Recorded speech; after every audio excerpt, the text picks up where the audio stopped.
उत्तर प्रदेश के मुख्यमंत्री योगी आदित्यनाथ ने आजमगढ़ में वृक्षारोपण अभियान की शुरुआत करते हुए कहा कि हर नागरिक एक पेड़ मां के नाम से लगाए ताकि उत्तर प्रदेश हीट वेव से ग्रीन वेव में बदल जाए। उन्होंने कहा कि डबल इंजन की सरकार ने यूपी के विकास की रफ्तार को काफी गति दी है। यूपी में चल रहा वृक्षारोपण अभियान देश के प्रधानमंत्री नरेंद्र मोदी के संकल्प एक पेड़ मां के नाम का एक बड़ा हिस्सा है। इस अभियान के तहत आज 37 करोड़ पौधे लगाए जा रहे हैं। मुख्यमंत्री योगी आदित्यनाथ आज आजमगढ़ के सठियाओं ब्लॉक के किरमा गांव में एक्सप्रेसवे के किनारे वृक्षारोपण अभियान की शुरुआत कर उपस्थित जनसभा को संबोधित कर रहे थे।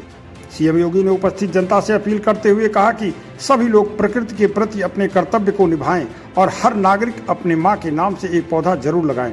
उन्होंने कहा कि पौधरोपण सिर्फ एक कार्यक्रम नहीं बल्कि भावनात्मक जुड़ाव और सामाजिक जिम्मेदारी का हिस्सा है। उन्होंने किसानों से अपील किया कि अपने खेतों की मेड़ पर इमारत में प्रयोग होने वाले लकड़ियों के पौधे लगाएं और 5 वर्ष तक उन्हें संरक्षित कर उससे पैसा भी कमाएं। यह वृक्ष उनको सिर्फ ऑक्सीजन ही नहीं देगा बल्कि उसे आर्थिक रूप से मजबूत भी करेगा। उन्होंने कहा कि प्रदेश में यह मेगा वृक्षारोपण अभियान हीट वेव को ग्रीन वेव में बदलने का अभियान है। उत्तर प्रदेश की सरकार ने इसे एक कार्यक्रम के रूप में चलाया है। पिछली सरकारों का नाम लिए बगैर कहा कि 2017 में जब उन्होंने प्रदेश सरकार की बागडोर संभाली तो केवल वन विभाग के पास केवल 5 करोड़ नर्सरी था। महज 8 वर्ष में ही आज उत्तर प्रदेश के पास 52 करोड़ की नर्सरी तैयार है। उन्होंने कहा कि जितनी जिम्मेदारी इस पौधे को लगाने की है उतना ही इसको संरक्षित करने की भी है, तभी पर्यावरण में हो रहे संतुलन को रोका जा सकता है। उन्होंने कहा कि डबल इंजन की सरकार ने बिना भेदभाव के साथ काम किया। सरकार की सभी योजनाएं, हर घर जल, शौचालय, उज्ज्वला योजना, फ्री राशन सहित तमाम योजनाएं सभी वर्ग जात के लोगों को मिली हैं।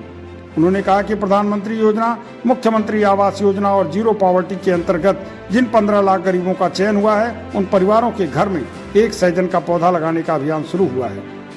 उन्होंने और क्या कहा, आइए हम आपको सुनाते हैं। 22 करोड़ से अधिक वृक्षारोपण का लक्ष्य उत्तर प्रदेश के अंदर पूरा किया जा चुका है। बहनों और भाइयों, ये 22 करोड़ वृक्षारोपण का मतलब उत्तर प्रदेश के एक एक व्यक्ति के नाम पर एक उसके द्वारा लगाया गया पौधा अपनी मां के प्रति भी और धरती माता के प्रति हमारी कृतज्ञता को ज्ञापित करने का एक माध्यम बना है।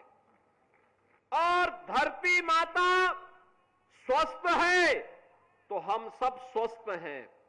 धरती माता अगर बीमार है, याद करना न केवल मानव जाति के लिए, जीव सृष्टि के लिए जीवन मरण का प्रश्न बन जाएगा। उनके लिए चेतावनी का संकट आ जाएगा।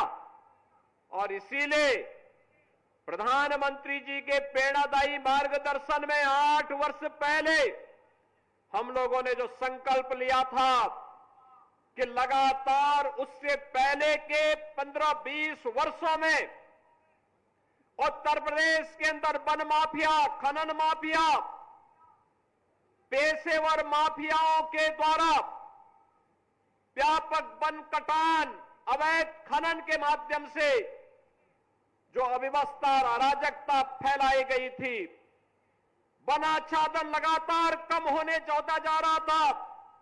विकास तो नहीं हो रहा था लेकिन वनाच्छादन भी कम होता जा रहा था। उसको बनाए रखने के लिए, जलवायु परिवर्तन की समस्या को समाधान करने के लिए, अतिवृष्टि अनावृष्टि के समस्या का समाधान करने के लिए हम लोगों ने 8 वर्ष पहले जिस अभियान को प्रारंभ किया था, बहनों और भाइयों, अब तक 204 करोड़ पौधरोपण का काम उत्तर प्रदेश के अंदर विगत 8 वर्ष के अंदर संपन्न हुआ है। अब यहां केवल देश की महत्वपूर्ण संस्थाएं नहीं, केवल भारत सरकार ही नहीं बल्कि अंतर्राष्ट्रीय संस्थाएं भी स्वीकार कर रही हैं।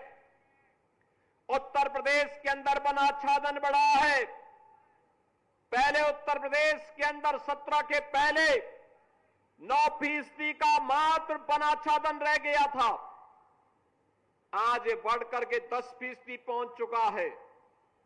और ये हर वर्ष अगर हम 35 से 36 करोड़ वृक्षारोपण के इस लक्ष्य को प्राप्त करते रहेंगे, कोई कारण नहीं, एक समय ऐसा आएगा जब जितनी आबादी भारत की उत्तर प्रदेश में रह रही है, उतना वनाच्छादन हमारे पास होगा।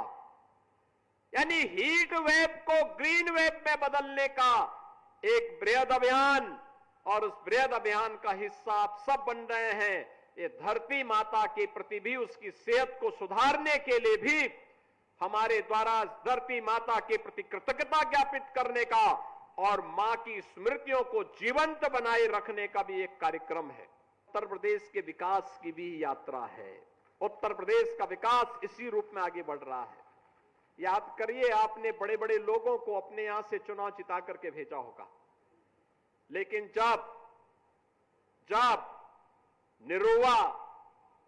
निरुआ सांसद बनते हैं, तभी एक्सप्रेसवे भी आता है, तभी विश्वविद्यालय भी आता है, महाराज सुहेलदेव के नाम पे विश्वविद्यालय भी आता है, तभी संगीत महाविद्यालय भी आता है, चारों ओर से सड़कों का जाल भी बिछता है। ये डबल इंजन की सरकार विकास में विश्वास करती है, विभाजन में नहीं, विभाजन में नहीं।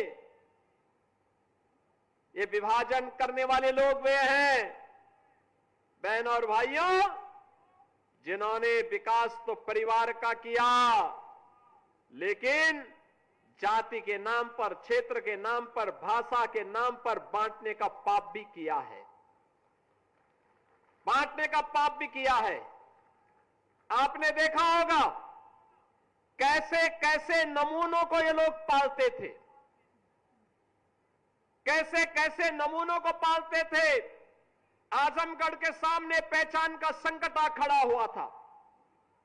परसेप्शन है उत्तर प्रदेश का, क्योंकि अब उत्तर प्रदेश विकास की रफ्तार में आगे बढ़ा है। और आपने देखा होगा अभी समाज विरोधी और राष्ट्र विरोधी कार्रवाई में लिप्त तत्वों के खिलाफ कैसे कार्रवाई हो रही है। कल बलरामपुर में आपने देखा होगा एक जल्लाद को हम लोगों ने वहां पे भी गिरफ्तार किया है। कैसे वहां हिंदू बहन बेटियों के इज्जत के साथ खिलवाड़ करता था, पैसे में सौदेबाजी करता था, लेकिन अब ऐसे तत्वों के साथ सख्ती की जा रही है। हम समाज को भी टूटने नहीं देंगे, राष्ट्र विरोधी और समाज विरोधी तत्वों को भी चकनाचूर करके रहेंगे और धरती माता के स्वास्थ्य की रक्षा भी करेंगे, मां की स्मृतियों को भी जीवंत बनाएंगे। यह अभियान इसी का परिणाम है।